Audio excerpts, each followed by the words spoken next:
I am F.KeithSlaughter, Senior Servant of the Beloved Community Church of Atlanta.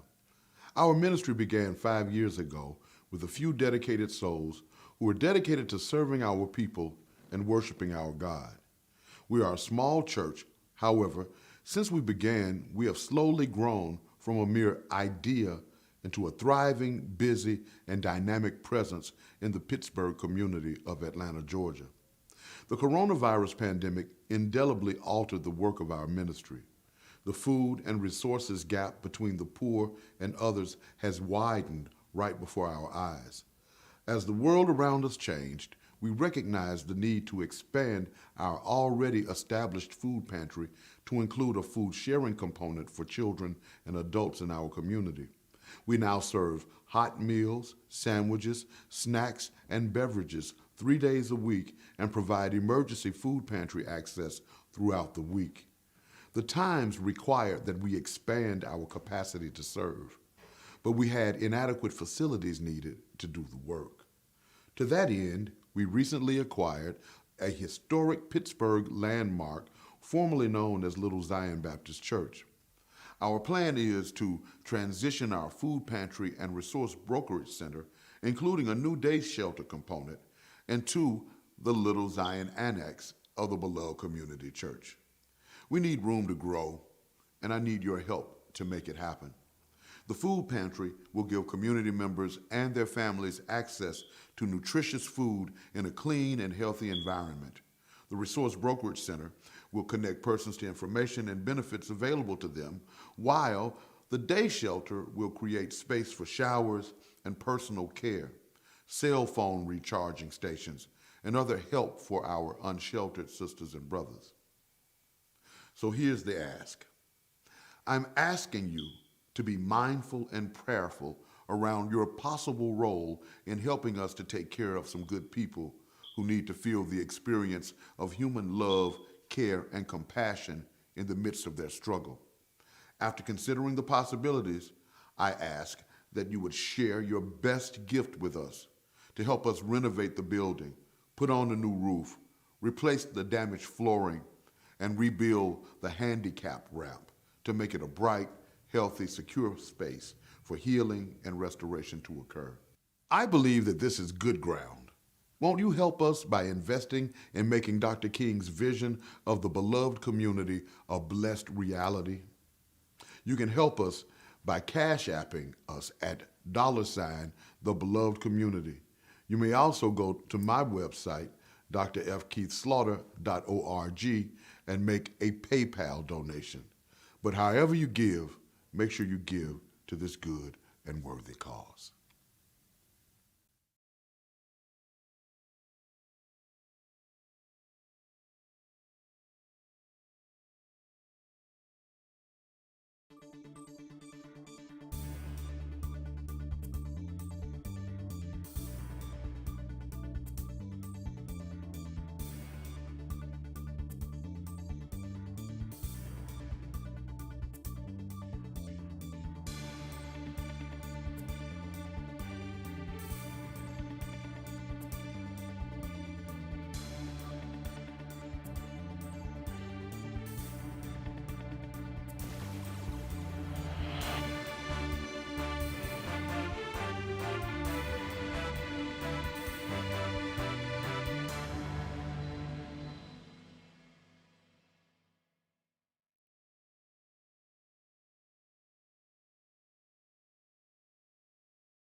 Y'all know what it is. I can't sit at the seat of the scornful. Run away, run away, run away. Those wolves in sheep clothing. Come on. Run away. Take back what you stole from me. Compensate. They keep lying, man, and I can't relate. Run away, run away, run away. Mr. Slaughter D call me trap pastor. I talk slow, but you know I rap faster. Hard rhymes, I'm as serious as cancer. Recognize you ain't a slave, you a master. Came here on the bottom of the bowl. Can't flow, so I had to backstroke. Coming up on the verses that I wrote. Every day I slang hope, not dough. Black excellence, down with the team. Malcolm X nightmare, Martin Luther's dream. Fight the power, can you feel what I mean? Like Kim said, I'm a microphone fiend. Came south on a special invitation to say a word on the current situation. No delay, no more hesitation. All you fist up, take your preparation, sucker. Y'all know what it is. I can't sit the seat of the scornful.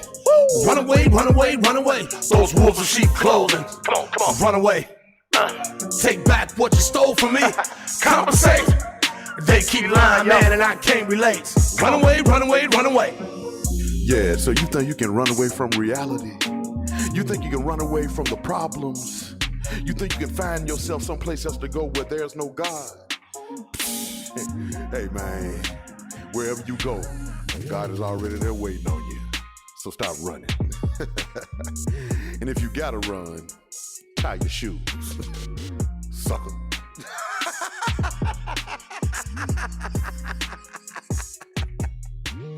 Better in here now. What's up? Run.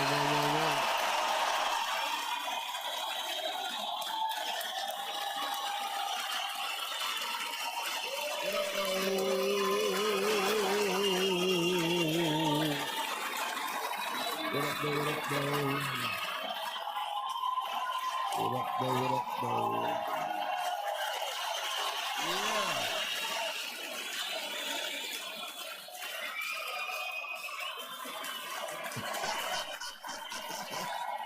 Yeah.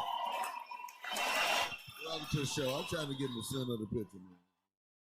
Over a little bit. Now I'm closer. Let me scoot some more.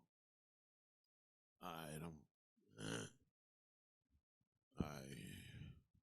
Does look like I was trying to leave, you know what I mean? What's going on, everybody? Welcome to another edition of The Situation with your brother. Show formerly known as the Movement Raw and Uncut. I'm here, man, on October 28th, the year 2021. We are in the midst of a pandemic, but you are still alive. And so we thank the Creator for that. The fact that we still here, still trying to figure it out, still getting it in, still making it do what it do. I'm still the trap pastor, still the machine, still getting it each and every morning. Man, it's kind of, it's ugly outside. It's kind of chilling, it's kind of raining. But it's all good. It's a beautiful day to be alive, from my perspective. What about you, Miggly? Yeah, Miggly said he get it with that California situation. Or Big Not Little. Check in. What's man. up, boys? What the deal, shawty? Burn, you good? That's what I'm talking about, man. It's everything gonna be all right, man. We gonna make it through whatever it is that we encountering and experiencing. Today, man, in this cool and dreary atmosphere, we looking at the fact that we still got stuff to celebrate. Where's my flyer? I don't know. Unity Fest, man. You got it on. You got Unity Fest on the digitally? Unity Fest, yeah. Unity Fest is this Saturday. Who is that bump up under me, man? Because it got me real chill. Who is that? Masiki? That's Masiki. That's Wakanda. Oh man, the 7th annual Unity Festival is going down this Saturday, October 30th, 2021, 12 p.m. to 3 p.m. Free food, free music, raffle, vendors, fun for the family. You got wildlife critters, mobile petting zoo. You got music by DJ Sax. You got vegan cooking demonstration by Courtney Omega. It's going down right here at the Beloved Community Church of Atlanta. We just celebrate the Pittsburgh community, that's all. Just celebrate Pittsburgh, man. So make sure you're there. Come through Saturday. They said it's like a 40% chance of rain, which means it ain't raining for us. We rolling with the 60% chance that it ain't gonna rain. So we all right on that one. I call safe on that one. And usually when TJ say, she's doing her thing, it usually comes out okay. I think the last time we had one, they said it was gonna rain, and I think the sun shined. So, but as soon as we was finished, I think it started raining. So, we good on that. So I see you Saturday. Like I said, free food, hell, that's enough of an invitation for anybody. Come out and kick it with us. Let's do it to it, honey. Man, I continue.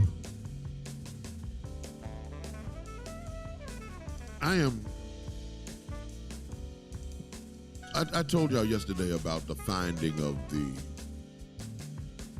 autopsy of Jelani Day, the young brother, graduate student, Illinois State University, down in Southern Illinois. He was a graduate student in the area of speech pathology. Bright future, everything rolling well. Athletic young brother, handsome young brother. And he comes up missing. Did I tell you he was an avid swimmer? And he comes up missing, and 11 days later they found him drowned in the Illinois River. Something ain't sitting right with me on this. It won't even let me sleep. And I'm wondering what has happened, what actually did happen to Jelani Day. They said there was no trauma on his body, but that conflicts with some other reports that have been generated by other sources other than the quote official source, unquote. But we all know how that goes down. But it's my hope and my sincere prayer that justice comes in the case of the murder of Jelani Day. And you want to know what the deal is, I bet.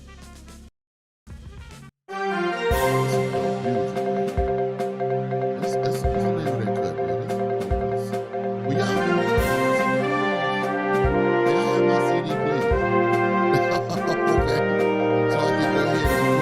I'll give it back. I just would like to record the music if you don't mind. One of y'all niggas got my damn CD. You can't, just because you don't admit it don't mean you ain't got it. Yeah, I want my damn CD. The kids did it. The kids got it. All right, amen. Boy, I don't know, I feel a little draggy today. Do I sound draggy? I feel a little draggy. I had I don't know, I might have had a little medicine this morning that got me draggy. I don't know, could be.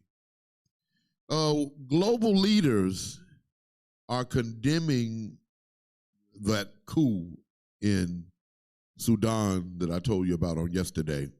Redaction African News is reporting that global leaders have condemned the detention of high-ranking Sudanese officials in what appears to be a coup attempt as a senior military official, Abdel Fattah al-Burhan, dissolved the government and called for a state of emergency across the country.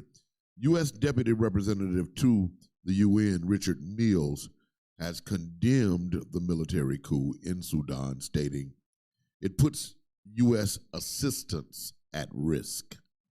The United States has condemned, and I'm reading the official statement, the military takeover of the transitional government in Sudan. This contravenes the constitutional declaration and the democratic aspirations of the Sudanese people and is utterly unacceptable. As we have said repeatedly, any changes to the transitional government by force in Khartoum puts at risk U.S. assistance. The African Union has called the military takeover in Sudan unconstitutional and has suspended its membership within the continent-wide bloc. That's news. There is a crisis in Sudan, and it's going to be interesting to see how this plays out. UN Secretary General Antonio Guterres called for the immediate release of Sudan's prime minister and all other officials. And I'm quoting Guterres now. I condemn the ongoing military coup in Sudan. Prime Minister Hamdok and other officials must be released immediately. There must be full respect for the constitutional charter to protect the hard-won political transition. The UN will continue to with the people of Sudan. Now, I'm gonna be real with you. I'm not absolutely sure if the U.S. would be the people who are standing with the people of Sudan. I don't know about or the members of the UN. However, there's obviously a crisis there, and now we'll wait to see how it goes. In Nigeria, Nigeria's central bank, according to Black Enterprise, Ty St. Louis gets the byline. Nigeria's central bank has introduced a new digital currency, becoming the first African nation to do so and only the third central bank in the world to offer its citizens this option as an alternative to traditional money. The new e-Naira launched this week with 2,000 customers onboarded and 500 million digital coins, the equivalent of $1.2 million, available on the platform, this according to Al Jazeera. While cryptocurrencies grew in popularity specifically because they are not tied to government-issued money backed by a commodity like gold, central bank digital currencies, or CBDCs, are in fact another form of national currency. Don't get it twisted. But mark my words, you are witnessing the beginning of a cashless society. Cash is going to be underground currency. The currency that people are going to be dealing in is going to be digital. And man, I don't give a damn what nobody say. You can't trust that. Because digital currency only is crack-a-lacking if all of the power is on. If everybody got electricity. If everybody ain't got electricity, your digital money don't even exist. Okay. I don't know why people ain't, that's simple as hell to me. I'm really not a financial or economic minded kind of dude, man. But I guess it's enough to know that if you ain't got nothing hard and you depending on everything to be online, what if online goes down? Then the money no longer exists, which is a damn problem. Oh shit. Anyway, I heard about people. I know somebody who got the Cash App and bought the Bitcoin on the Cash App, and somebody went on the Cash App and stole the Bitcoin from them. I know them personally. So, hell, man, I don't know. I'm gonna keep on trying to, I'm gonna hold on to this paper until I ain't got no more, and then I'm gonna start selling gold, I guess. Amnesty urges urgent relief for deep hunger in South Madagascar. I think a month or so ago, I read to you a story, and this story comes from Al Jazeera, about the famine that's going on in the southern part of Madagascar. Well, Amnesty International has urged Madagascar's government and the rest of the world to step up relief efforts for the island nation's drought-hit southern region. More than 1 million people on Madagascar's parched southern tip are on the brink of famine, and some are already dying. That's just to me, that's just unbelievable. On a lush, beautiful island right off the coast of the African continent, a part of Africa and the African continent. Somehow, the people have lost the ability to feed themselves. That's just, I mean, the people have been feeding themselves for millennia. You have to wonder, what in the hell has happened where that would make it so the people can't feed themselves? That's beyond my ability to comprehend. So more than 1 million people on Madagascar's southern tip are dying. The global rights watchdog Amnesty International said in a report on Wednesday that was released ahead of the United Nations Climate Conference in Glasgow, Scotland.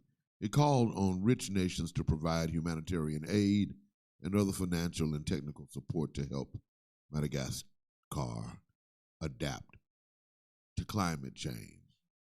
And of course, this is being blamed on climate change. Okay, in Cameroon, Amende Blaise Atabong of New Frame gets the byline for this story. The headline: Cameroon's sex workers seek a digital solution.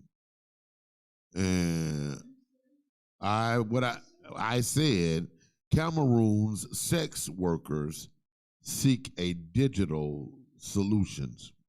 Sex workers in the Central African nation were already a soft target for harassment before the outbreak of COVID-19. Now, the pandemic has further entrenched their fragility.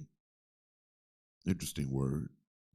Lockdown regulations restricted the operation of bars, nightclubs, and pubs, causing sex workers to lose income and even in some cases to lose their homes.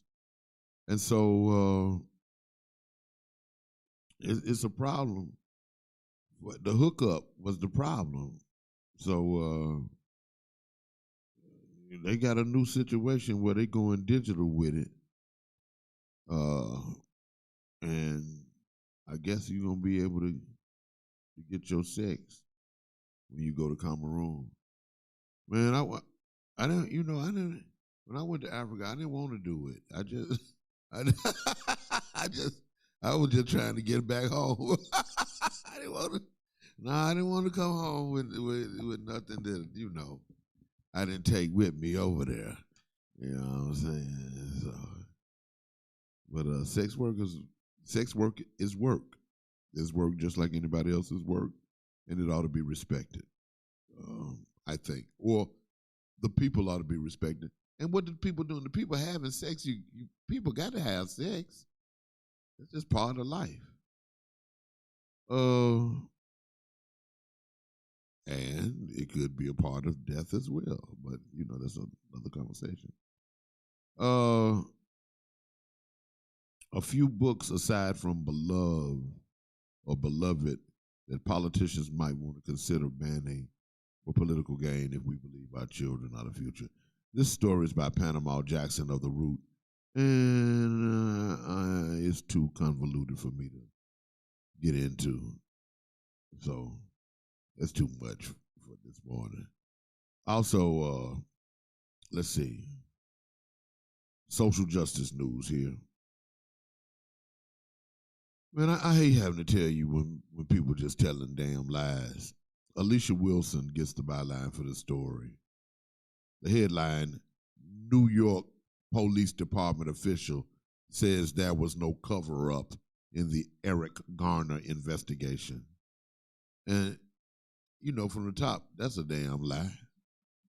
That's all police do is lie. They don't do nothing else except lie. Oh, and kill black people.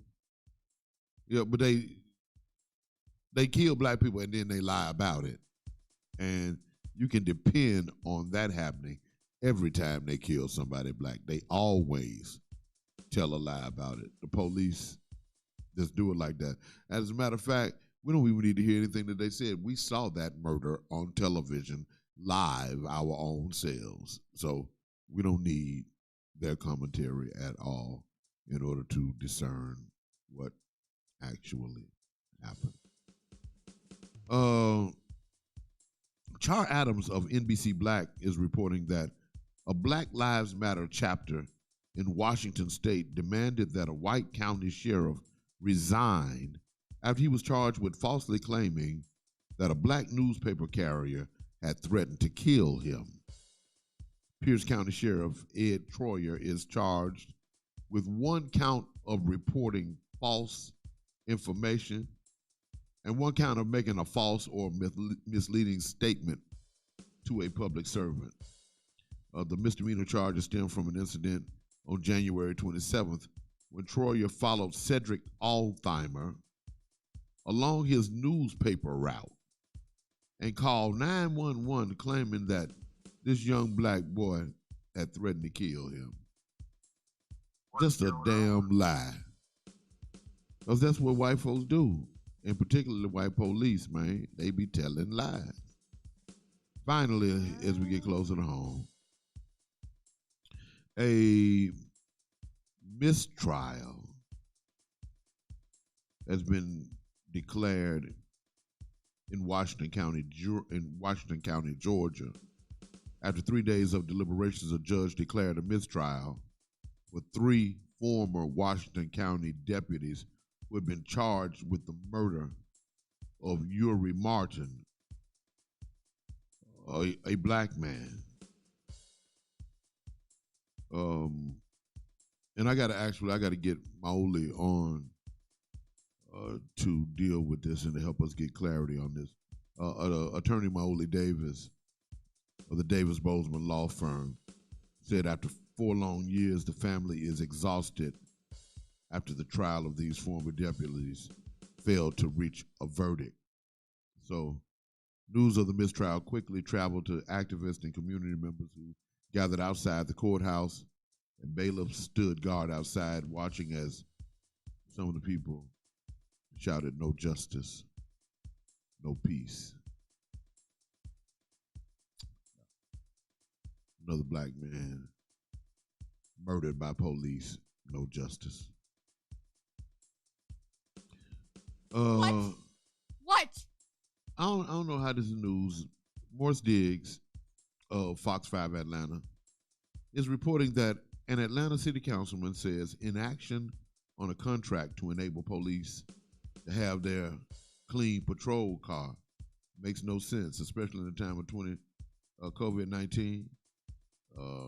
Michael Julian Bond has heard complaints from others who say they must spend their own cash to take their cruiser to the car wash.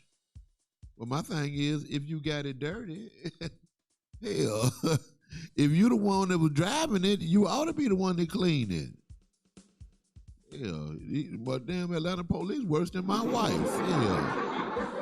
Yeah, she drive the car, get it dirty, and think I'm supposed to clean it. That's what the hell is that?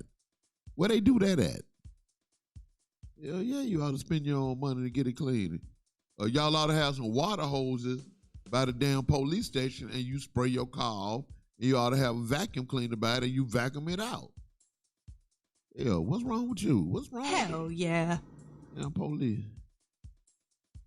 Anyway, Fulton County Schools said because of the dropping rate of infection of COVID-19, there are several schools that can transition to mask optional beginning today. The school system tweeted on yesterday that all FCS schools, Fulton County schools, and administrative facilities in Alpharetta, Johns Creek, and Sandy Springs will allow masks to be optional.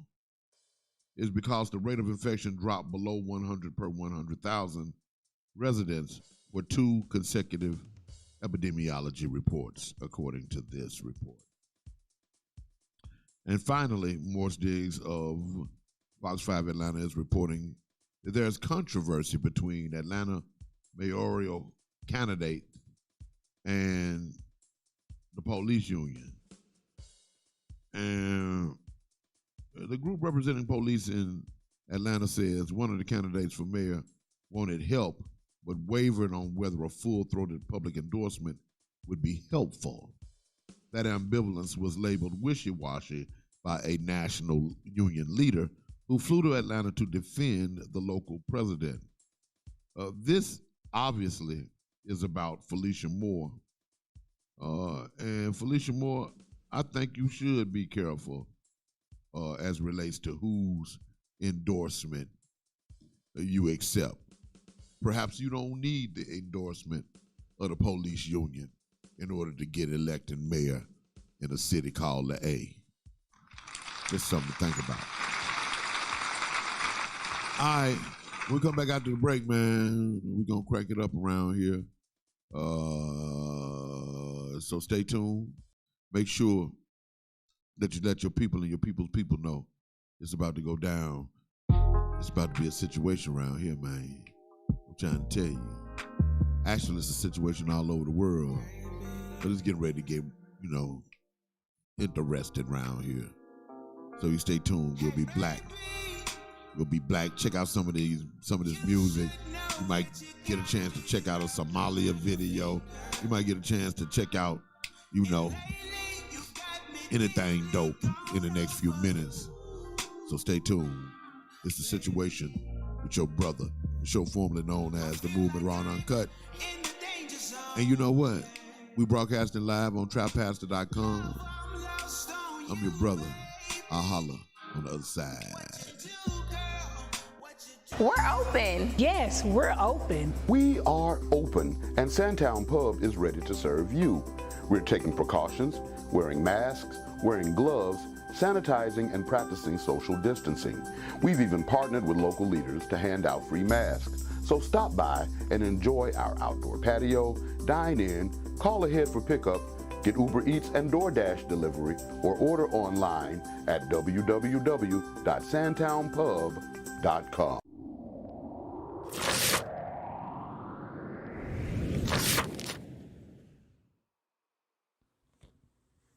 Peace, family. It's your girl, Shelly Set with Sun Goddess Sense, your one-stop natural shop. We are located at 4140 Jonesboro Road, booth 225, inside the Forest Park International Discount Mall in Forest Park, Georgia. Come check us out. You can get your health and beauty items, aromatherapy, skincare, Pan-African apparel, and more. You can reach us at 404-434-7963 or sungoddess_sense on IG or sungoddess.sense on IG or Sun Goddess Sense like page on Facebook. Peace.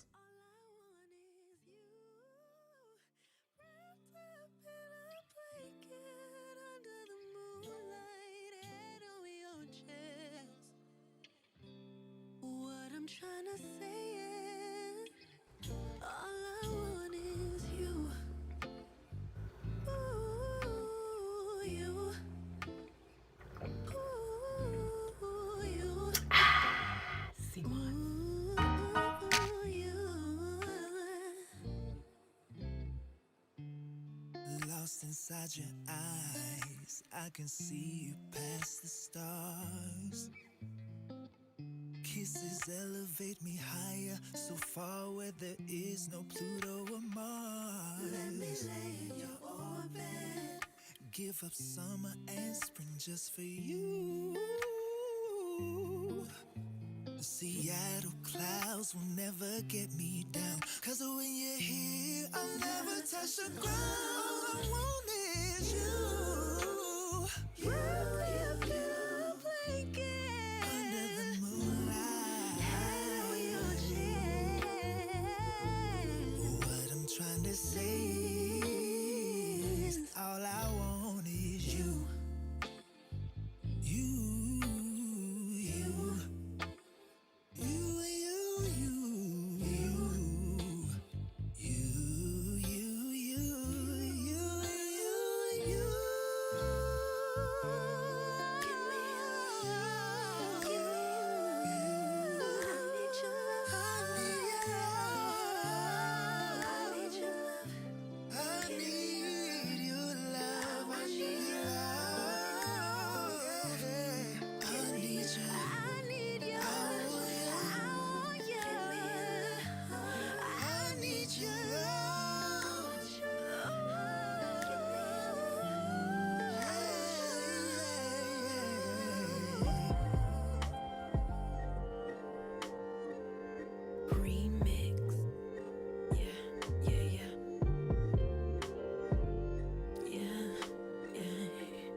You'll be mine forever and ever, till death do us part.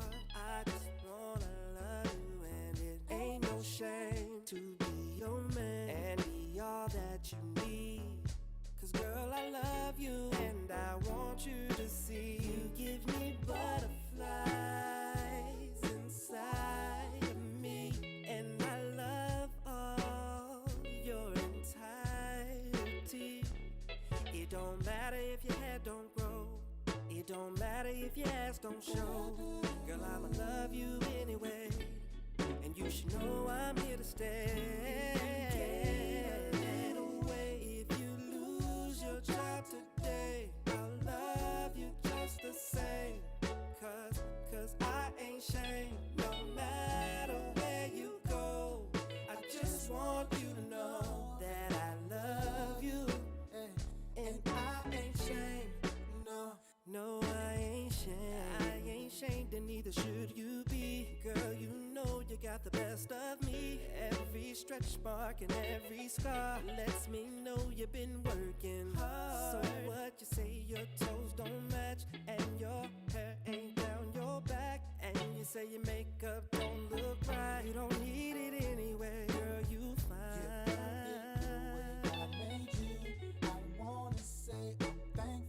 For every moment, every step, every tear, every breath. Girl, you're special, you're a treasure. I'm with you, we're so better. Don't think that you ain't worth it to me. Girl, you're perfect. Gain a little weight if you lose your job today. I love you just the same. Cause I ain't ashamed. No matter where you go. I just want you to know you. Yeah. And I ain't ashamed. No. If you gain a little weight, if you lose your job today, I will love you just the same. Cause I ain't ashamed. No matter where you go, I just want you to know that I love you. And I ain't ashamed. No, I ain't ashamed.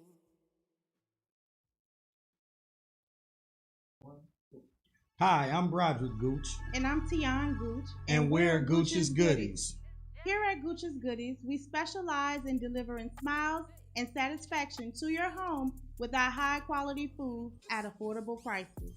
Our signature sauces and dishes will guarantee a flavor that your family will love, and that's a Gooch's Goodies guarantee. You can follow us on Facebook, DoorDash, and Grubhub. See you soon.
Hey baby,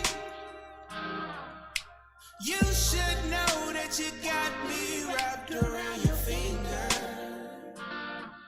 And lately you've got me deeply gone over you, baby. I feel like I'm in the danger zone, yeah. Love, I'm lost on you, baby. What you do, girl? What you do? You run my mind crazy. Got my heart flooded full of butterflies every day lately. The danger zone seems ever closer. And loving you is dangerous for my soul, baby. Yeah. Said loving you is like damage to my soul. Cause if you ever leave, it would break me down. You might break me down.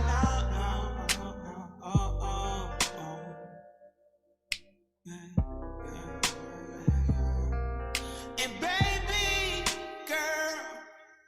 Your love's like wings of Red Bull. I take a sip of you, and I fly like the moon in the sky adorns the sun. I'm on you, baby.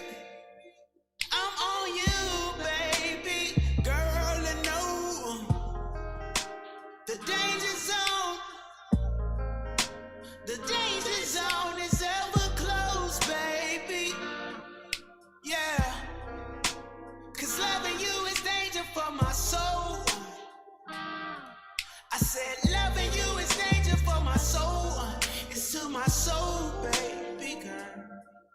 And I'm so gone, lost on you. Love drunk, I'm lost on you. What you do and what you do, baby, and you got my heart fluttering full of butterflies, fluttering around you like a wings, Red Bull, and take a sip of you, and I can fly like I'm sitting next to the moon, baby. Whenever I'm with you, I feel alive, baby. And let's come alive, live to die together.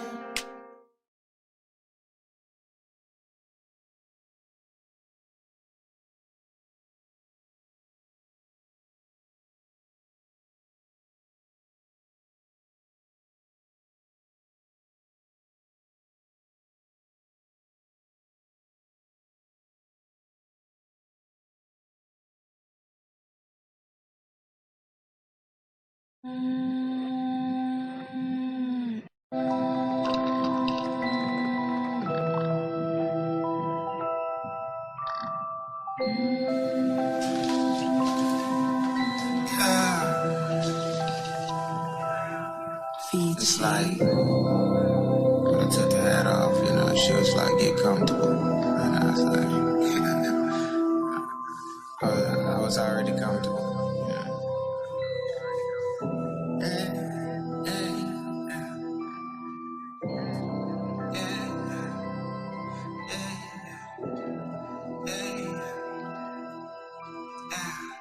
Come here, come on, yeah. Looky here, sexy mama, come here. I don't even want no drama to sit there. I wanna stare in your eyes, then undress you. Wonder what you look like naked with icing on top. Wanna lick you dry, make it clean, baby. Fall until you do or die. Forbidden fruit, I would talk the OD on you. It's something new to me, baby. Something strange, brand new. I just wanna blow your mind. Hop inside my spaceship, let's take a ride and go high. Roll me up one more time, it's a surprise. Boom, and we'll see fireworks and then goodbye. I would love to die by your heart, baby, locked inside your soul. Let's fall in love and make a baby. Just playing, but girl, the sex is so amazing. I'm just saying, no, I make you so crazy. World amazing, amazing, amazing. Girl, let's take a ride. Hop inside the spaceship and we'll go so high, baby, so high. Tonight, oh my God, OMGs and emojis, hearts and things, baby, so like, yeah. No.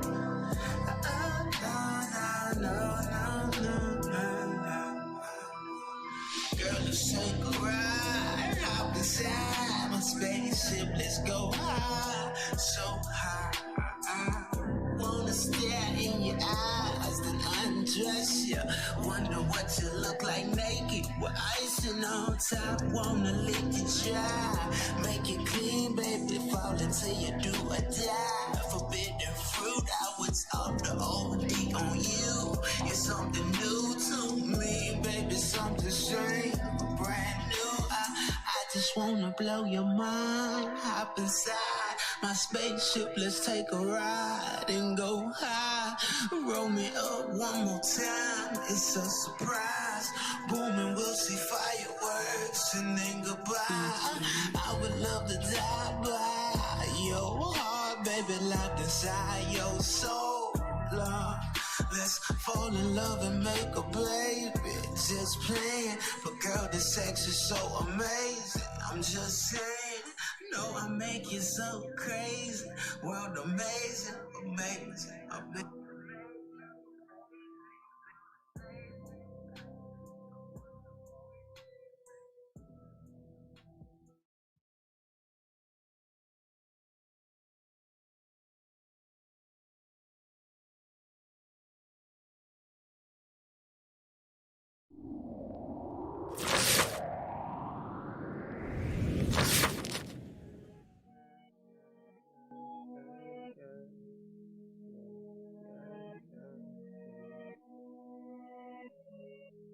I went ahead and wrote it down. Though I said I'd never Sir. write about it. Never Okay. make a Thank you. I appreciate that. let alone this song. So this ain't about you. This You sent it to me? Yeah, name is pulling up. What up, man? We back and we black. The name of the show is, where am I? I need to scoot over a little more. The name of the show is The Situation with Dr. F.KeithSlaughter, the show formerly known as The Movement Raw and Uncut. And I got a special guest in the studio. I had announced that he was coming, and I generally don't announce that my guests are coming because I don't trust my guests to come. So I prefer to let them get here and then tell you that they're here. But in this case, I thought it to be appropriate to announce that my guest was coming because I know I can trust this dude to do what he say he gonna do. So I don't end up looking silly when I say something like I said on the Facebook post that I posted on Facebook Live, letting you know that I was having a special guest. Well, he is here. He's a friend of the movement and been on here every month almost. He's my president of the chapter, the NAACP chapter in Atlanta, which I am a member of, which is why I call him my president. And I started that back when we didn't have no president in the United States, and we still ain't got none. He's still my president. Ladies and gentlemen, sisters and brothers, please join me in welcoming our dear brother, mentor, and friend, none other than President Richard Rose. Yes, sir. Yeah, look at that. They would never clap for you like that.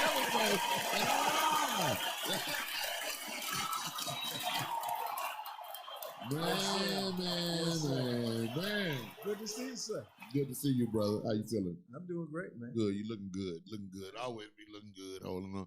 He'll be looking better than me, and you so 4-5 times older than me, and looking 2 times younger than me. I don't like that.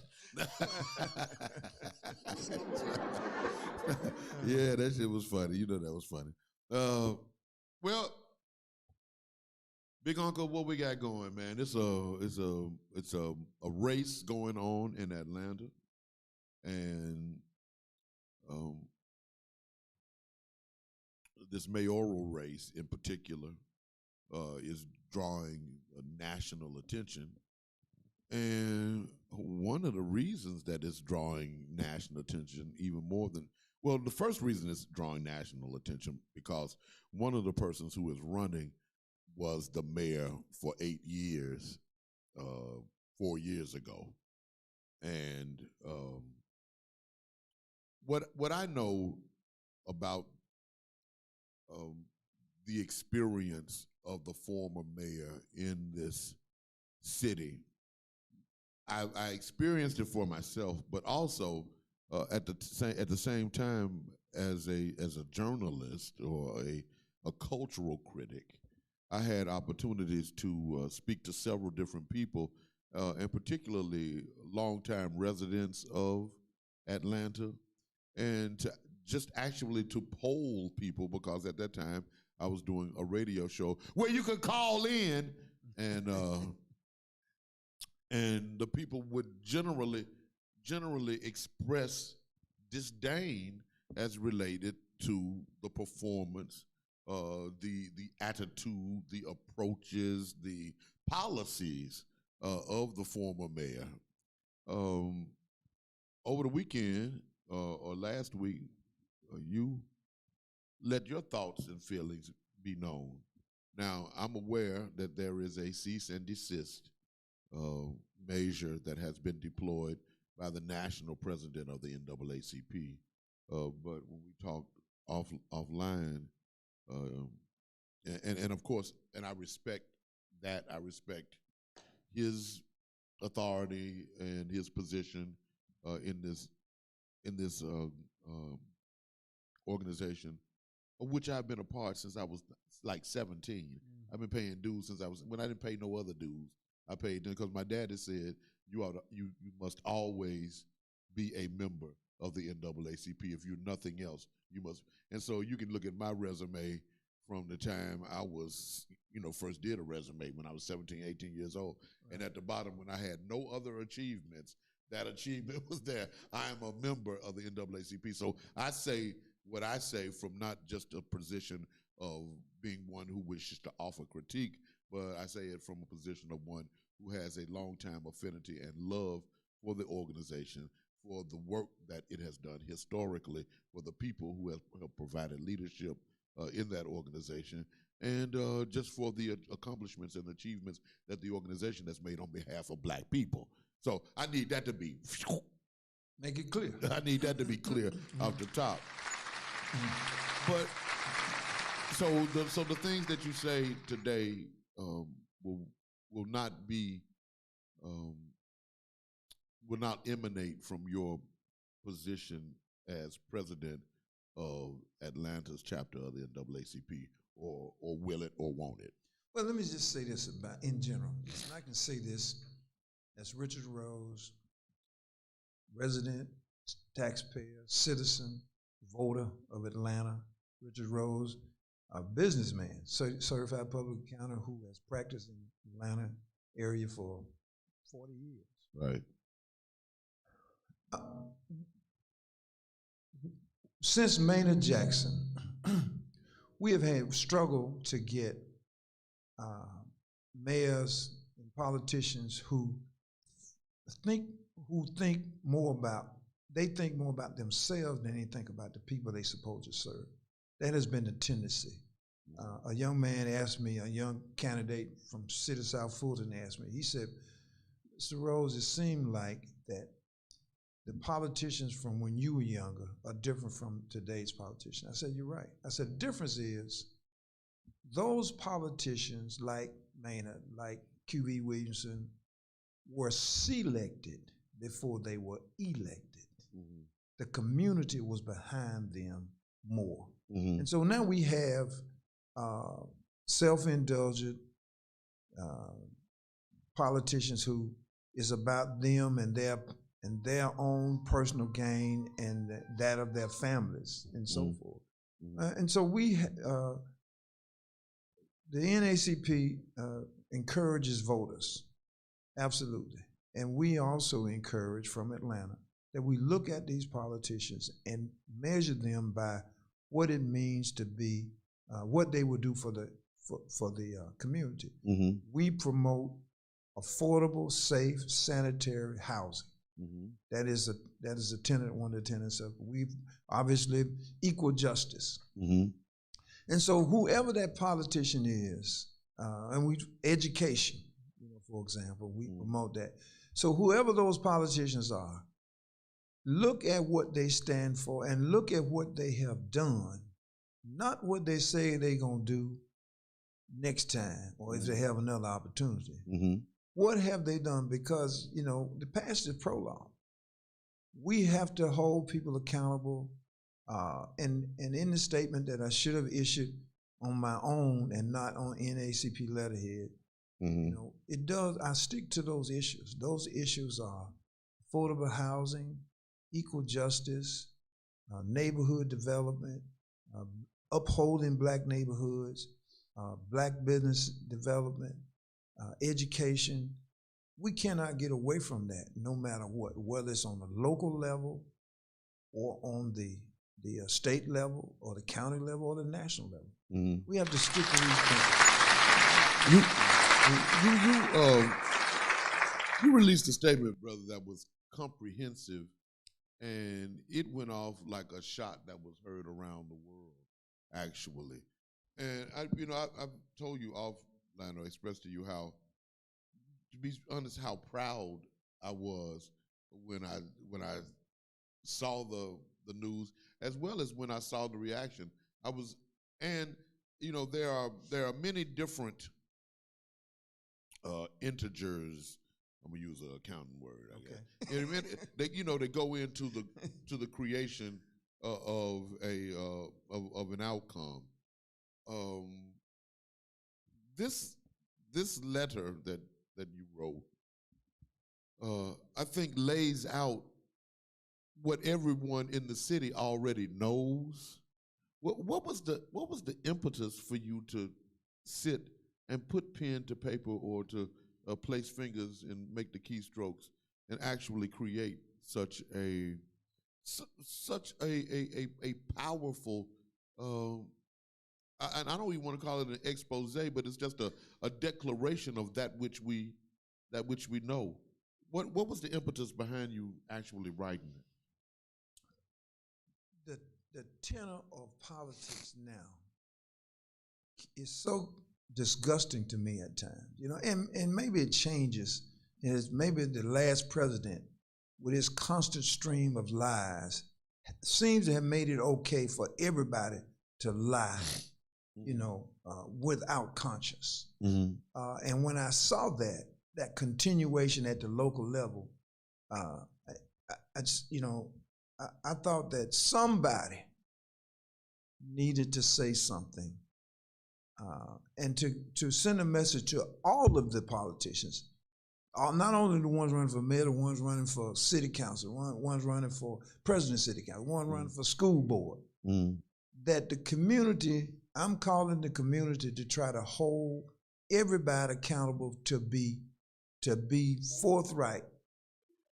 They trying to get you, man. To get the forthright. They calling over here for you. I ain't lying. They trying to get you, man. I'm telling you, they shook up the world. but we just got to do better about picking our leaders and holding them accountable. The Peoplestown. Hell yeah. For example, the council person in Peoplestown sat silently while all of this was going on, did not support the neighborhood at all.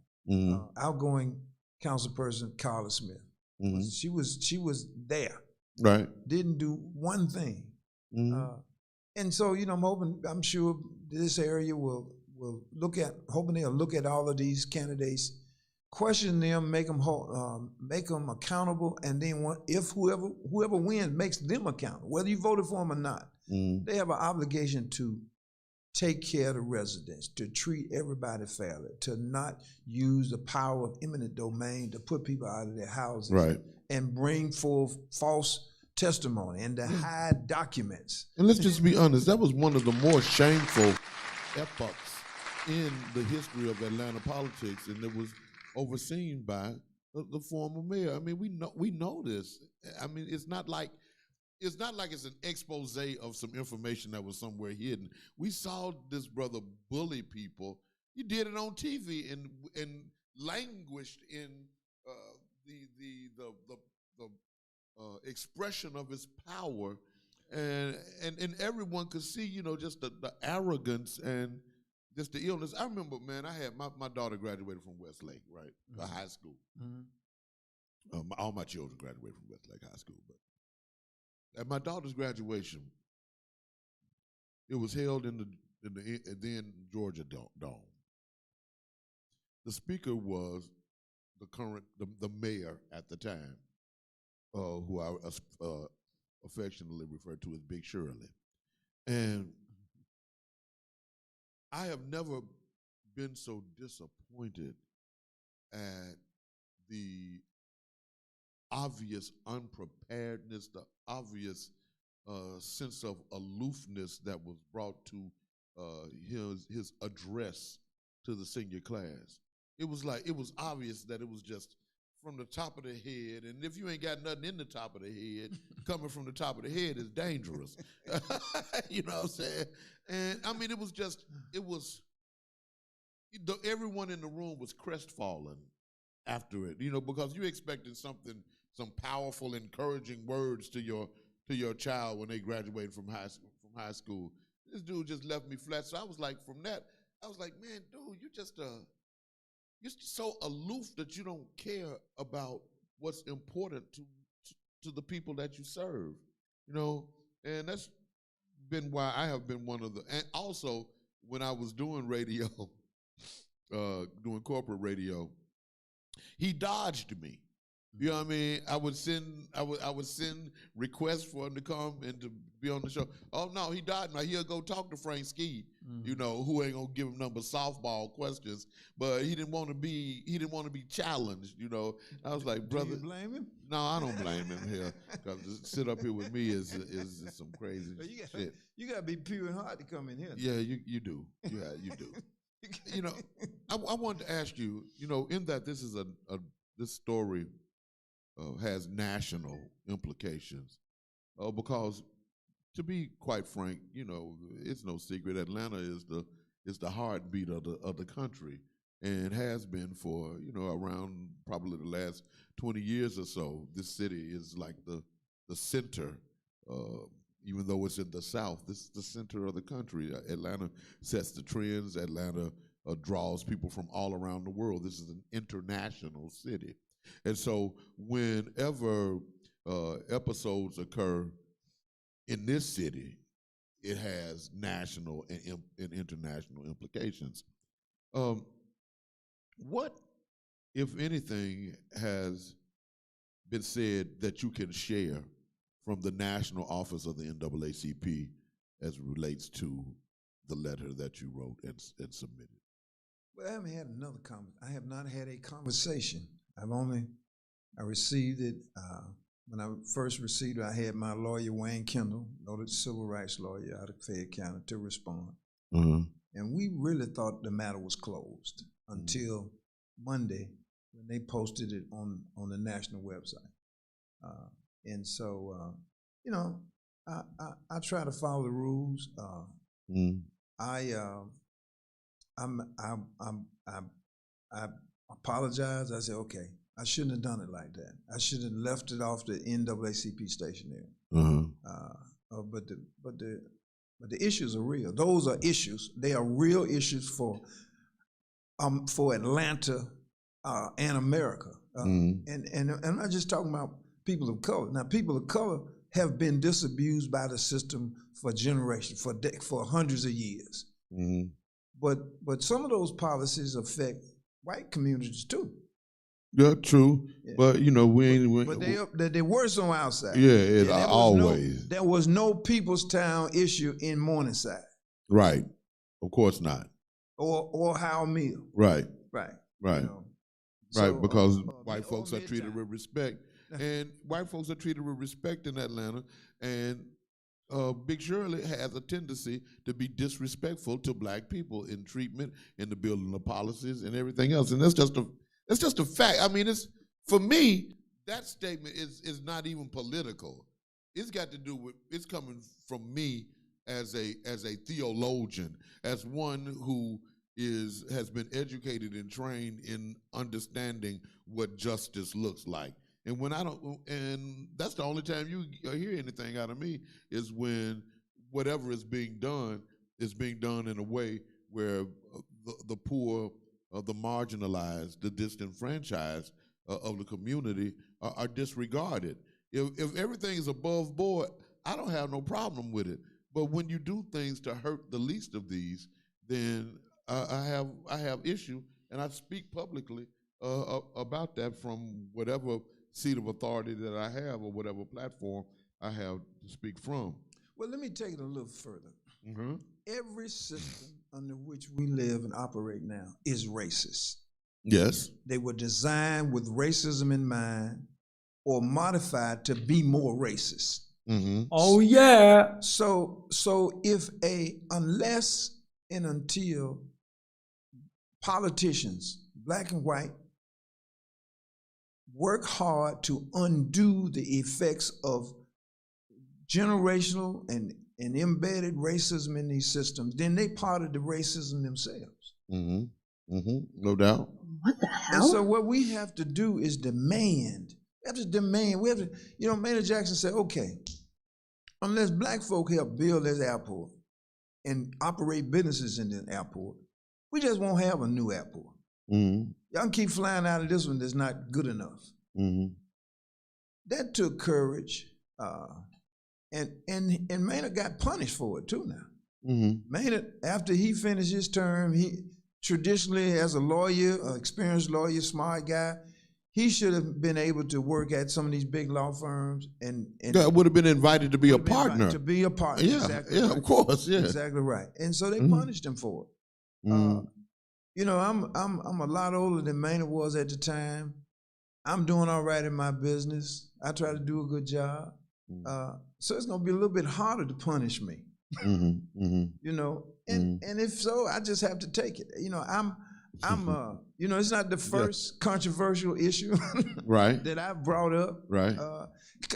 I don't, I was on WABE radio and I said, well, if the president decides, a national president decides to cut my pay, I'll be all right because he can cut it from 0 to half a zero. It sounds like me over here, man. Yeah. If that's what you want to do. But it's not that I work for the NAACP. I work for the people through the NAACP. And I'm happy to do that. Yeah. I think we've done a lot of good work. We were at a time when my current second vice president and program director, when I met her, she said she thought the NAACP was out of business in Atlanta. And so.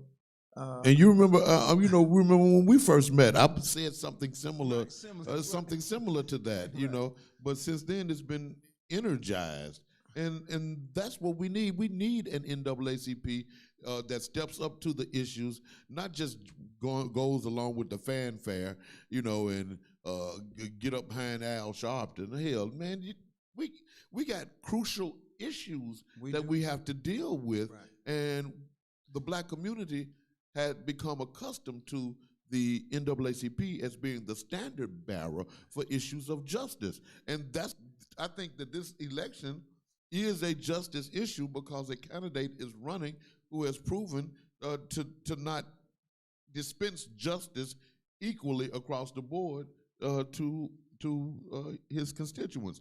I want to look at this letter and I want to ask some questions about some of these specific points that were made by you. The first has to do with housing, or generally housing gentrification, the creation of demographic patterns in the city. How did, and we were all here, those of us who were here in Atlanta, we actually witnessed it, and it seemed like it happened real slow, but it happened real fast. You would, like the other week I rode over to the north side, and because I generally just don't go on that side of town. I don't have no business over there no more. So I don't go over there, But when I went over, I noticed that a whole lot had changed in a short amount of time. And all of this is as a result of some policies that were put in place 8-10 years ago. You said during the Kasim Reed administration, the movement towards safe, affordable housing came to a screeching halt. Why do you say that? Because I'm seeing housing go out all over Atlanta. Why are you saying that?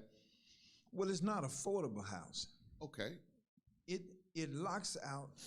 It locks out. Not only locks out baby with 3 kids It locks out Beverly, who just graduated from Georgia Tech or Clark Atlanta, or Spelman.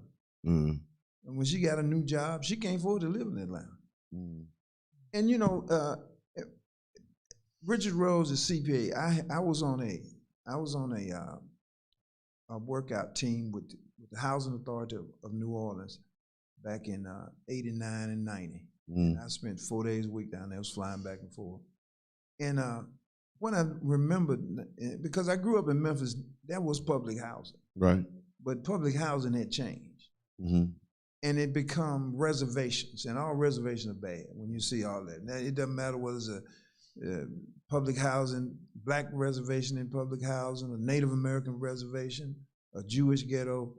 They are bad because now they can easily discriminate and oppress you because you're in one place. Right, right. And you know, one thing that people don't generally say is speak about, it's also the willful withholding of services. That's true, right. And you got them right there together. Right. So when you withhold from me, you withhold from all these people. Exactly. Right. So they had become bad news, and so I understood the bent away from public housing. But we have figured out how to do it better. A guy named Egbert Perry, who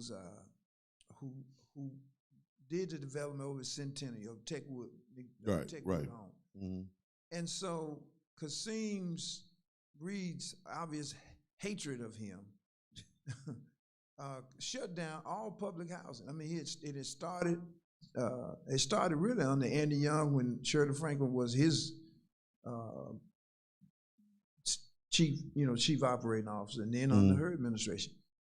But it just came to halt. I mean, Atlanta owns like, 600 acres in city land. Right. The city of Atlanta, the city housing authority. That's what housing authority was created for. Right. For bridge housing. We don't have it. Right. You're absolutely correct. Yeah, we don't have it's non-existent at this moment. Right. And so there's plenty of opportunity to do it, but again, the NAACP was founded on 4 Principle 9-7, right?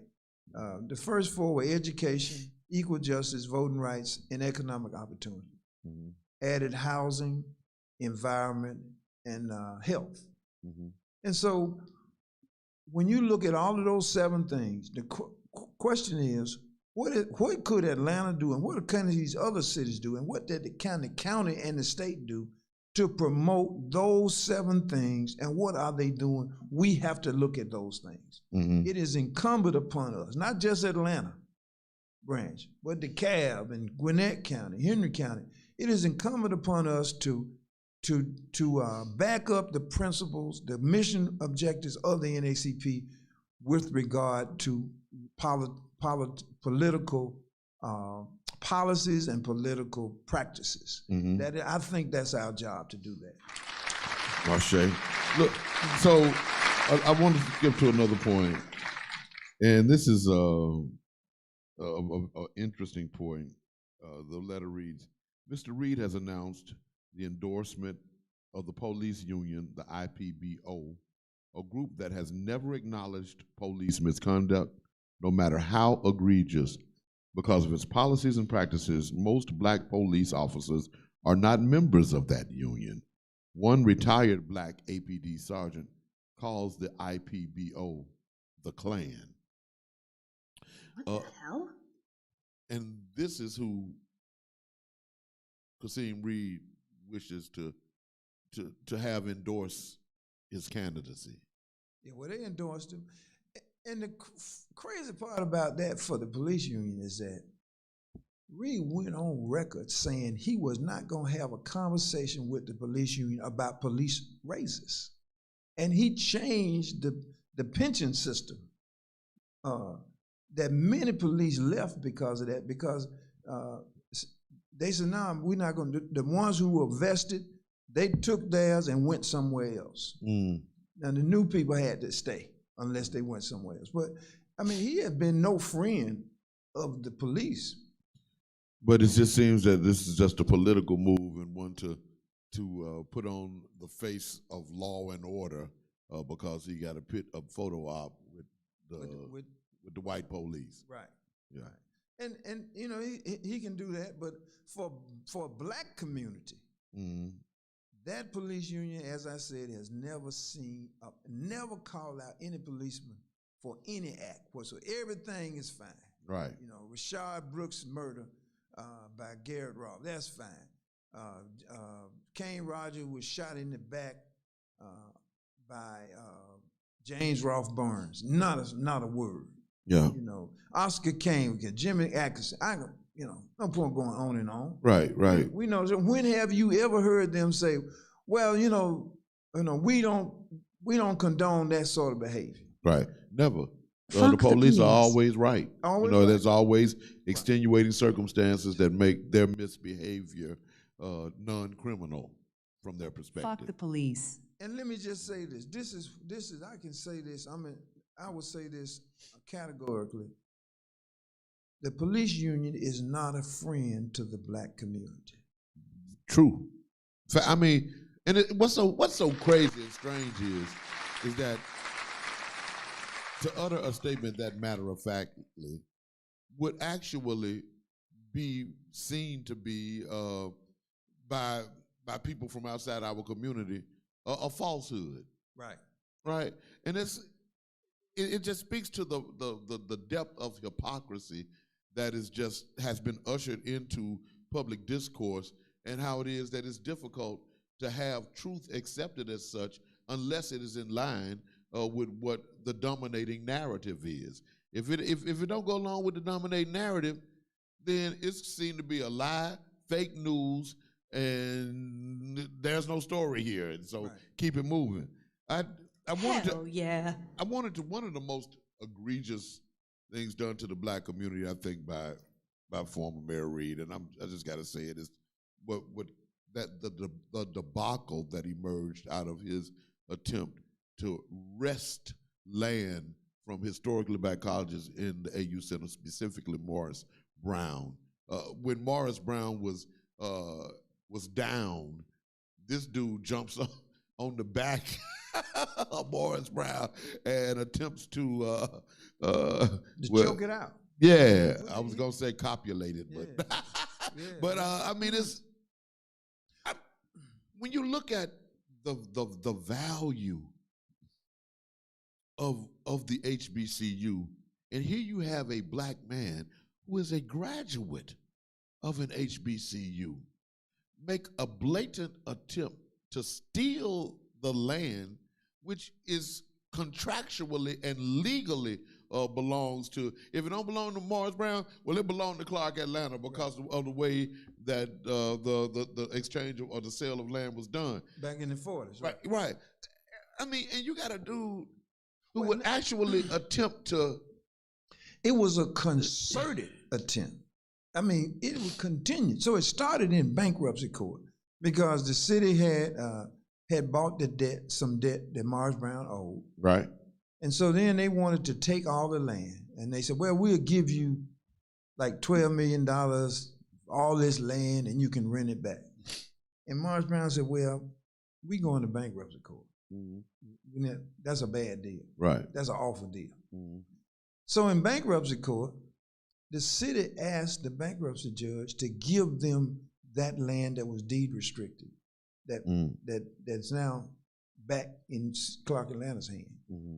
Bankruptcy court judge said, no, that's a state property matter. Right. We're not taking that up in here. Mm-hmm. Let's go to the next thing. Right. So CAU sued, went to state court, and so the administration in West Atlanta tried to get a summary judgment. Mm-hmm. The judge said no. Mm-hmm. Took it to appeals court. Appeals court said no. Supreme Court said no. Then they had the trial. They won at trial. Clark Atlanta won at trial. Mm-hmm. He appealed it. Mm-hmm. Appeals court said no. We affirmed the judgment. Mm-hmm. And then the Supreme Court affirmed the judgment with commentary. Mm-hmm. You know, they don't have to say anything. Right. But they affirmed it with commentary. Mm-hmm. So with prejudice, as they say. Right. Yeah. And so we, you know, it was so clear, but it cost I've heard an estimate that it cost CAU $2 million over that time to defend their claim. I'm sure, and it cost the city, I'm sure, much more than that. Right. We'll never know how much the city. We know they spent at least $10 million in this effort. Wow. We're going to take a quick break. When we come back on the other side, we're going to continue with the conversation with Atlanta NAACP President Richard Rose.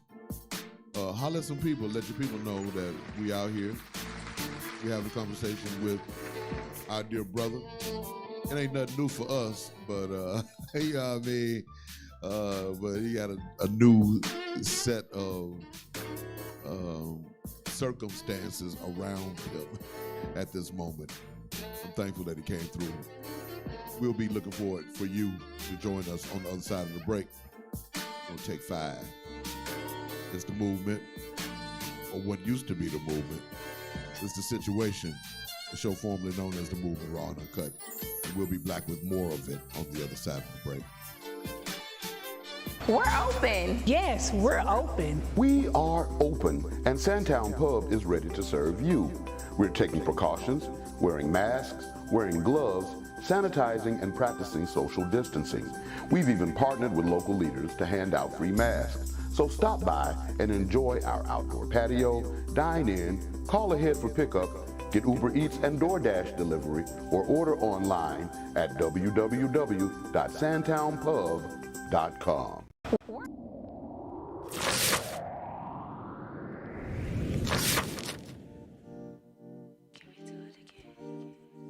Peace, family. It's your girl, Shelly Set with Sun Goddess Sense, your one-stop natural shop. We are located at 4140 Jonesboro Road, booth 225, inside the Forest Park International Discount Mall in Forest Park, Georgia. Come check us out. You can get your health and beauty items, aromatherapy, skincare, Pan-African apparel, and more. You can reach us at 404-434-7963 or sungoddess_sense on IG or sungoddess.sense on IG or Sun Goddess Sense like page on Facebook. Peace.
Dun. Yeah. See, that's what they do right there, trick you. It's that 5, 4, 3, 2, 1, and you think you coming right back. Then he say live, he fake you out, like, so you think you back and you ain't really back. We back now, though. Yeah, we back. We black. Welcome, Black. Can I get a little love? I mean, we made it back in. Maybe not. You thought we was going well? Thank you. You know how I am, man. You know, I got abandonment issues, man. Coming up this Saturday, October 30th, the 7th Annual Unity Festival here on the campus of the Beloved Community Church of Atlanta. Saturday, October the 30th, from 12 p.m. to 3 p.m. Free food, music, raffles, vendors, all kind of vendors will be here selling their wares as well. But again, it's gonna balance out because we got free food. So you buy your stuff from the vendors and you get the food for free from us. Fun for the whole family. We're gonna have the Wildlife Critters Mobile Petting Zoo. It's gonna be horses, donkeys, cows, elephants, and tigers. Here, maybe not elephants and tigers. We might have a couple of mangy dogs. But you can pet them, though. I won't be petting them, but you can. We're going to have music by DJ Sax, as well as vegan cooking demonstration by Courtney Omega. It's going to be all kind of folks here, man. It's going to be fun, and we're going to be kicking it because we love the Pittsburgh community, and we like to expose the children, you know, to the different things and, the bouncy house and, all that kind of stuff to let people have fun. That's what we're doing. We're celebrating the harvest. And I got to say, man, here at the Beloved Community Church, we are in the midst of celebrating a harvest. I've been saying, man, I was saying to somebody yesterday, God ain't mad at me no more. It appears that God isn't angry with me any longer. And I feel good. The church is getting stronger and growing. We're about to open, and I'm gonna do a tour Saturday of our facility, the Little Zion Annex that is opening. It's been painted. When we get flooring in, as soon as we get the flooring in, food pantry is moving down there. Then the second stage where we open up the what we're calling the day spa is going to open, where our community members can come get showers, charge their cell phone, wash some clothes, get something to eat, lay back in the recliner and look at some TV, get on the computer and look for a job or whatever. All of that is going to be available within the next 30 days. It's going to be wide open. We just got that building had to just be everything, and the deeper we got into it, the more it became apparent that we were going to have to spend a lot more money than we thought we would originally to get it up and running. But thanks be to God, man, we got a grant, we got funding in order to do the work. So it's just about doing it now, but doing it as how shall we say, being as efficient and as wise stewards as possible, so that we don't waste the blessing that has been given to us, and we do the best we can. But all that's going down Saturday, y'all come through, take a look at the new day shelter that's getting ready to open at the Little Zion Annex of the Beloved Community Church. In the studio with me, none other than Richard Rose, president of the Atlanta chapter of the NAACP. We were talking about the letter that you wrote, and basically about politicians in the Atlanta metropolitan area. I wanted to ask you one more thing regarding this letter, and this is what has been chief among conversations when it comes to Kasim Reed. Even after he was out of office, there were investigations associated with corruption in his administration. And I'm gonna be honest with you, I didn't think he was gonna run, because I thought that those investigations would yield something that would disqualify him from being able to run. That didn't happen, or at least has not happened as of the time of the taping of this show. But I'm wondering how it is that people process a person in leadership being charged with corruption. Several members of his cabinet having been charged with crimes and actually convicted of crimes. I'm wondering what the disconnect is between what people are seeing from this candidate and the history that is trailing him into this present moment. You lifted the issue that everybody knows about, but it appears that it's just swept under the carpet, and people just keep on moving about like these charges weren't made, like the members of his administration were not. Well, I worry that we are accepting less than exemplary conduct, and that may be from I'm sure Donald Trump helped to bring it down more because he lied daily. Every time 43 times a day was the average. I mean, just if we put a microphone in, you'd say, how do you know Donald Trump is lying? His lips are moving. That's it. So, and I don't want we shouldn't be desensitized to corruption and to dishonesty. We have to demand honesty and integrity from all politicians. When I was in school taking tests, I was a good student, good and I was very good at test taking, because when I got to a multiple choice that I didn't know, my strategy was to eliminate the things that the answer couldn't be. Mm-hmm. Then I was left with maybe one or two options, and then you make your best choice on that, because it's not, it wasn't an average, it's about how many things you got right. Well, we got to do that with politicians. We got to look at them, look at our own standards, and when they don't meet our standards, then we should X them. No matter what they say, what they're doing. No doubt. Look at the rest of them. We got 14 candidates. You know, who's the biggest liar? Take that person out. Damn, probably ain't nobody left here.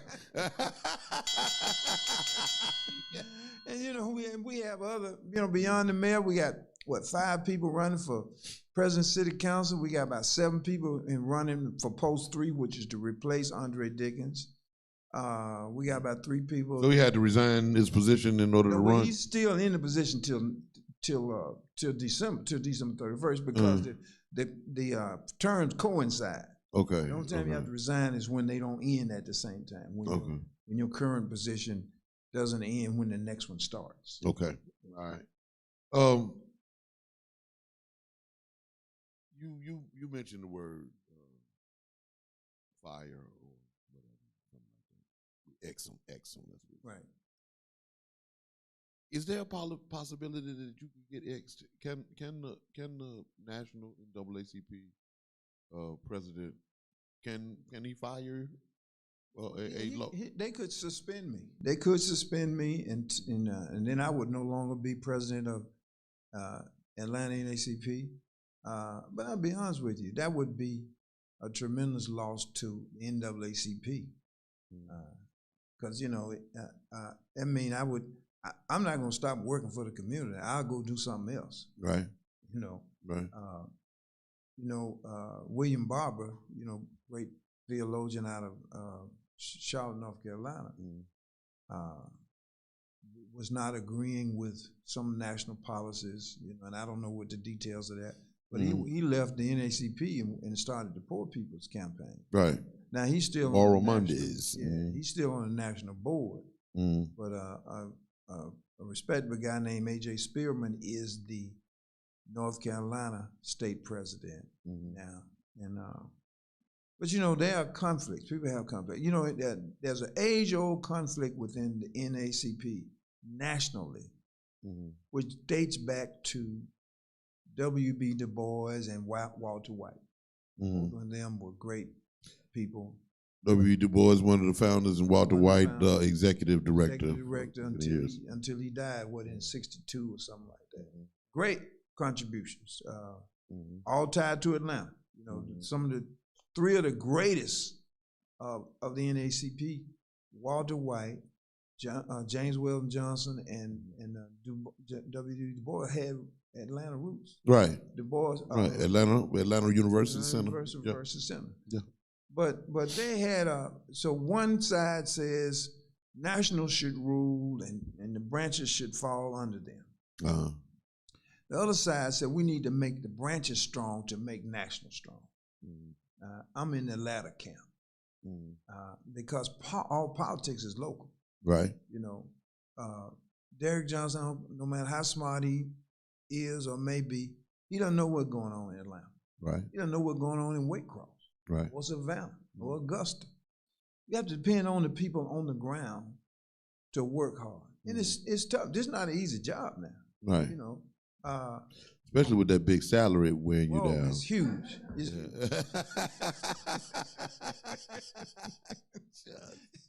I'm talking about Johnson's salary, I guess. I know you don't touch it. Don't touch it. I will dangle shit out there, but don't touch it. But I was talking about mine. Anyway. Okay. But you know, I'm lucky.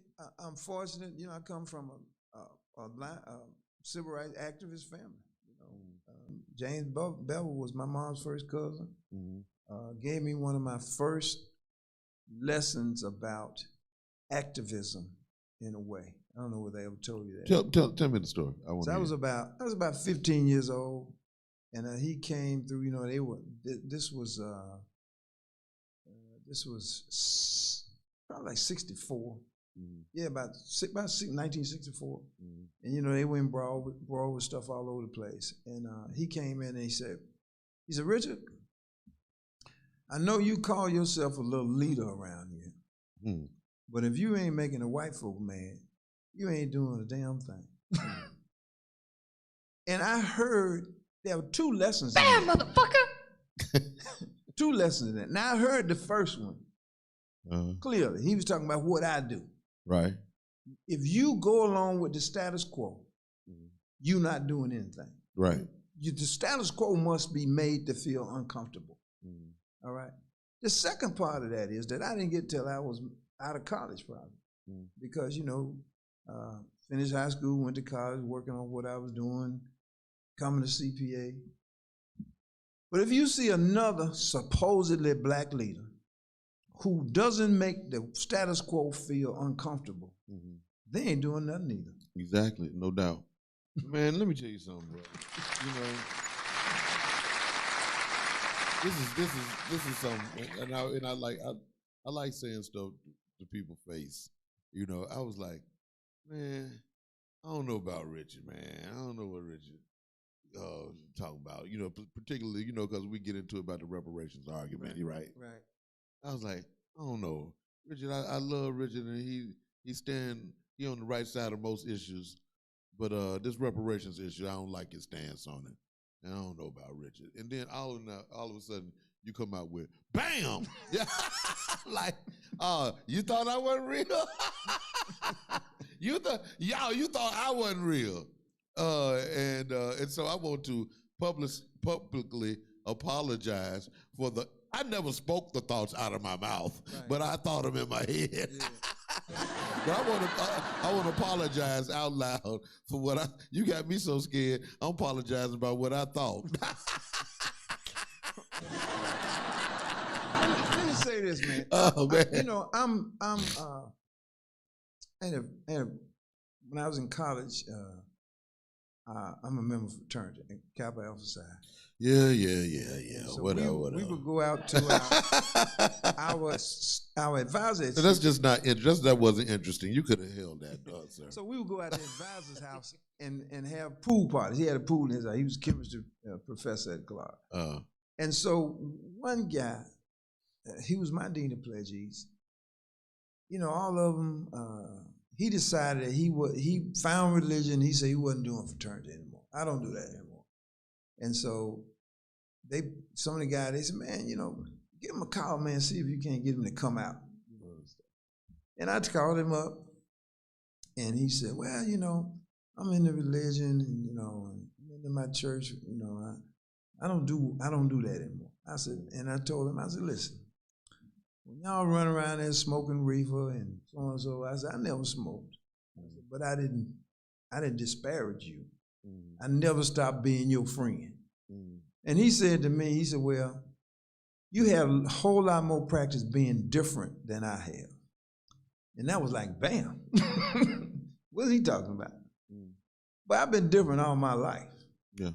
I think things probably through tournament in my head a lot of different ways.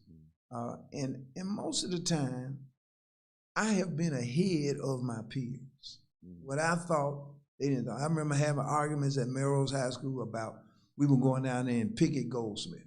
You know, and they looking at me and they said, well, you know, white man gonna get your money anyway. But no, not this one. Right. You know. Right. And so I think about things differently. It's not that I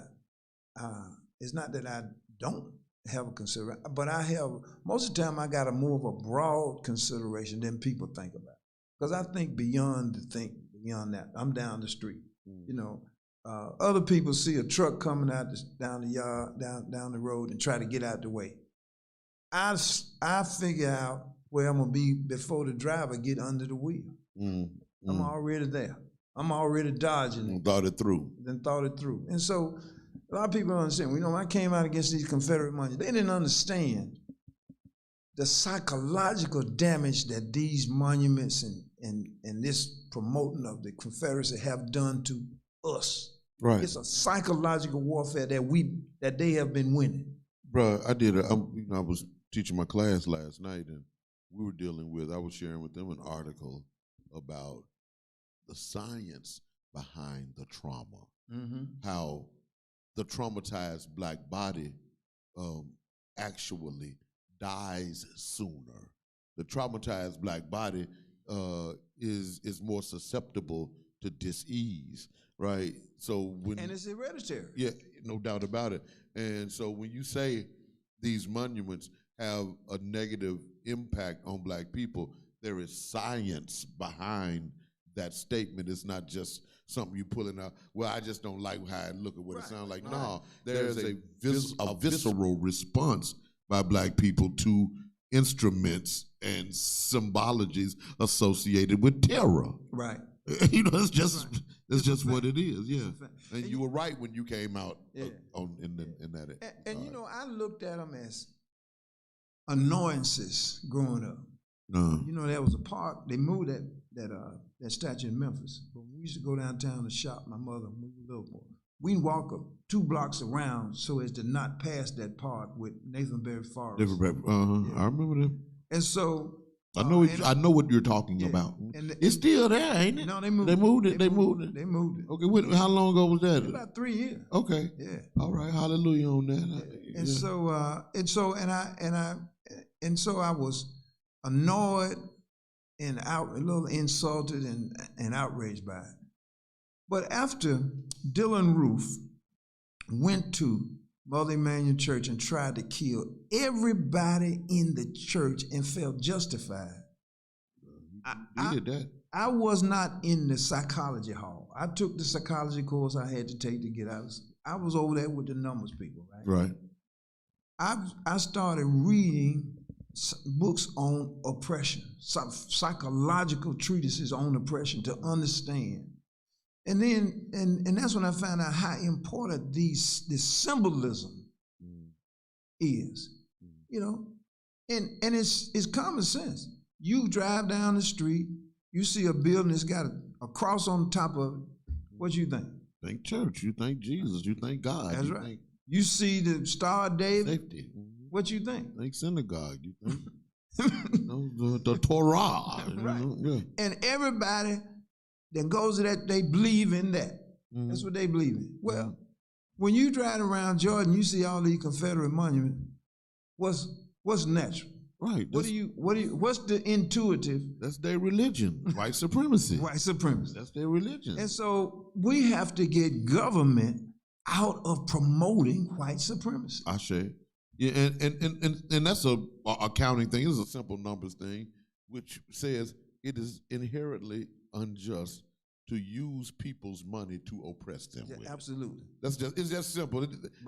Don't take my money then if you're gonna oppress me. Right. Don't tax me if you're gonna oppress me.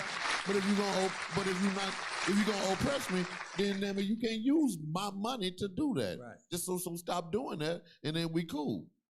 Absolutely. I wanted to ask you, what kind of response or feedback that you gotten from, say, your peers or colleagues around the country as a result of this letter?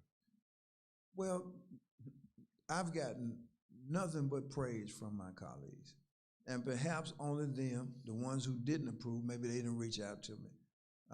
But that's fine. But the people that I care, but the people I went totally hand in hand with when we were trying to get the vote out in November and January, they all say, hey, we with you. And of course, the biggest thing about it, though, is not that I made the statement that they said, hey, just cease and desist. The biggest discomfort that everybody else had is the manner of how National handled it. Mm-hmm. They tried to, and in fact. Yeah, they tried to dump on Richard Rose. They tried to dump on me. Yeah. Yes, and I'm a big guy. I'm a small guy in stature, but I can handle it. Yeah. I can handle it because I run on my record. Everybody should be able to run on their record. Oh yeah. That's where I do. And I ain't mad. Your record, I say, whenever I talk about the honorable, and who I call the honorable, Reverend Jesse Lewis Jackson, he always come down on the right side of the issues. Whether no matter whatever else you want to say, about any personal stuff or whatever. And when it comes to issues that appertain to black people, he always comes out down on the right side of those issues. Right. And I must say that you always come down on the right side of the issue. And you can't say nothing to anybody who does that. You might not agree with every aspect of what they say, but at the end of the day, if you come down on the side of loving black people, and if whatever conclusion you come up with, if it is motivated by a love for your people, then folks got to understand it, even if they don't go along with it. So, that's my thing. I roll with you because at the end of the day, you always come down on the side of righteousness and justice for black people. So, thank you for that. I appreciate it. My mom and grandma, I hope they smile at me from heaven because I'm going to keep, that's what I'm going to do. Yeah. That's where I was raised. That's what I'm going to do. And that's what we appreciate. Ladies and gentlemen, sisters and brothers, Atlanta NAACP president, none other than Rowdy Richard Rose.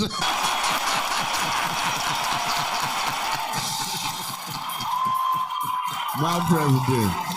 What Eldridge called you? The big deal.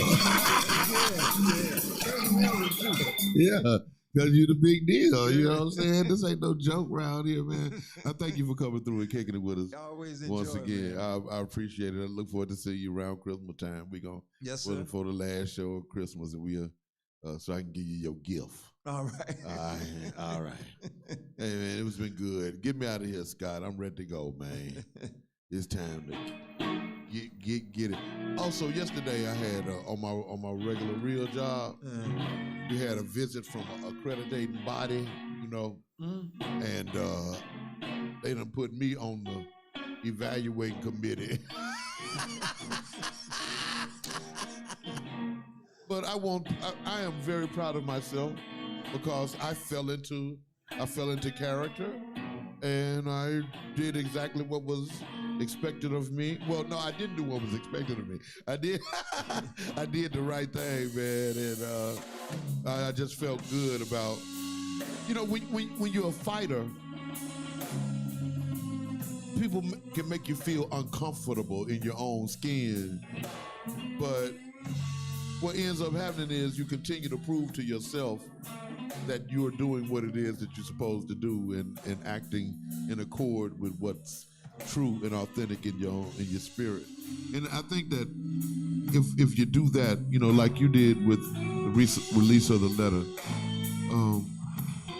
things tend to work out okay in the end. If you follow a deep sense of regard and respect for divinity and for community, generally your decisions they'll be all right. Yeah. Who was that man up under me? That John Black. Gotta love John Black, the soul of John Black, man. I'm gone. I see y'all next week if the Lord said the same thing on the situation with Dr. F.KeithSlaughter. I want to say peace to the Archbishop and the Holy Family, to the beloved community I love so well, to my video engineer, Craig. There you go. Craig Mickley. That boy crazy. Oh, man. To my crack research team. They seem the place to be. To my producer, C to the O to the Omega. And on hand claps, applause, sound effects. Everything big, not little. Big, not little. Like that racist stuff in the comments. Anyway, I'm put him in that box. When I put him in that little box, I got his man, see. What we doing? I'll see y'all next week. Until then, peace to the people, power to the people, and roof to the cross. Okay,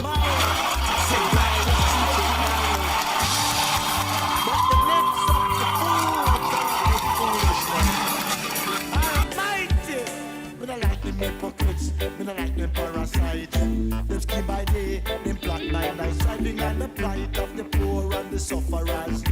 Oh, Jah know them a backstabbers. Jah know them a bloodsuckers. I can't take them vampires, 'cause I'm a free up fighter. I am a free up fighter. I am a free up fighter.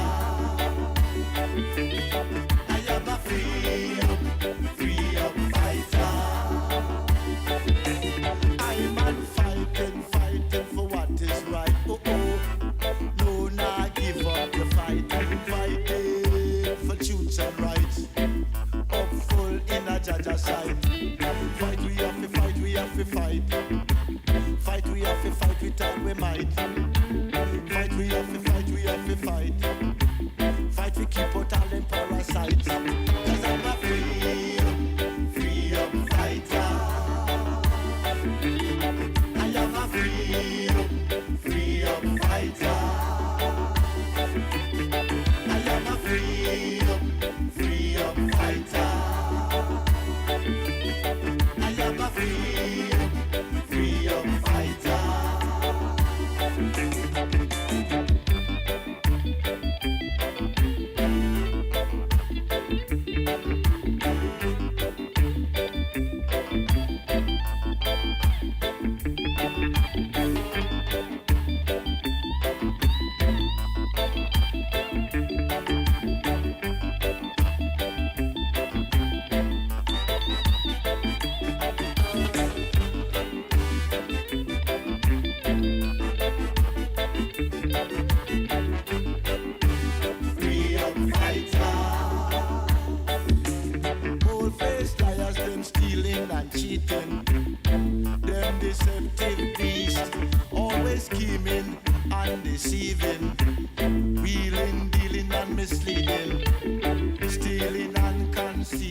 I am a free up fighter.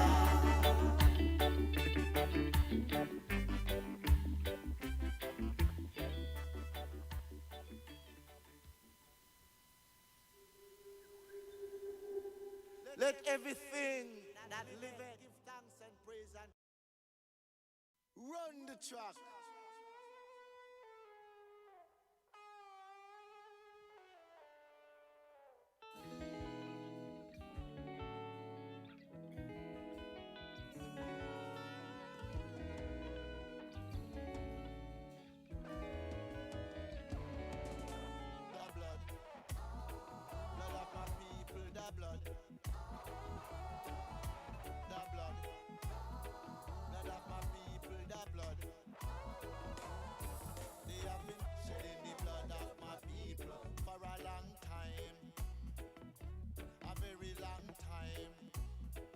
Such a long, long time.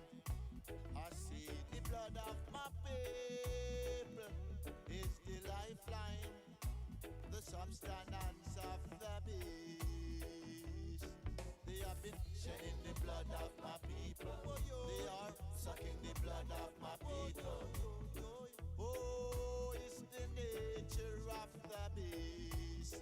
Nature of the beast. Shedding the blood of my people. Sucking the blood of my people. Shedding the blood of my people. Sucking the blood of my people. The blood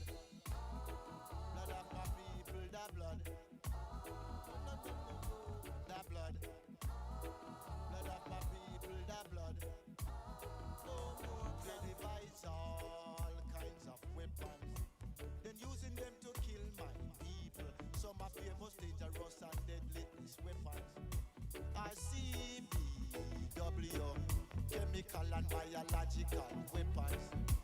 Like hate and Ebola, weapons of genocide against my people. They're instigating strife and war among my people, setting up the climate for the blood to run.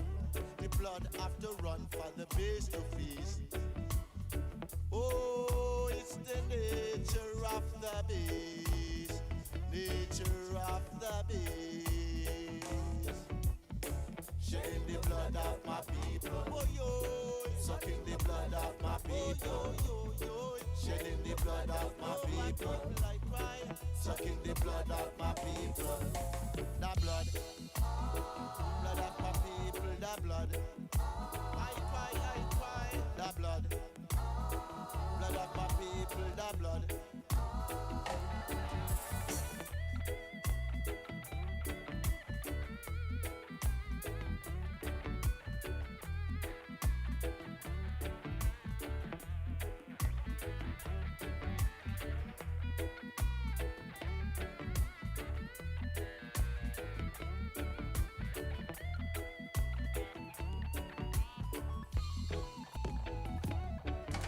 The blood, blood of my people, the blood. Oh yo yo yo, the blood, blood of my people, the blood. They are shedding the blood of my people. No more. They are sucking the blood of my people. No more. They are shedding the blood of my people. They are sucking the blood of my people. No more shedding the blood of my people. No more. No more sucking the blood of my people. No more shedding the blood of my people. No more sucking the blood of my people. No more, no more. Our blood will shed no more. No more, no more. Our blood will shed no more.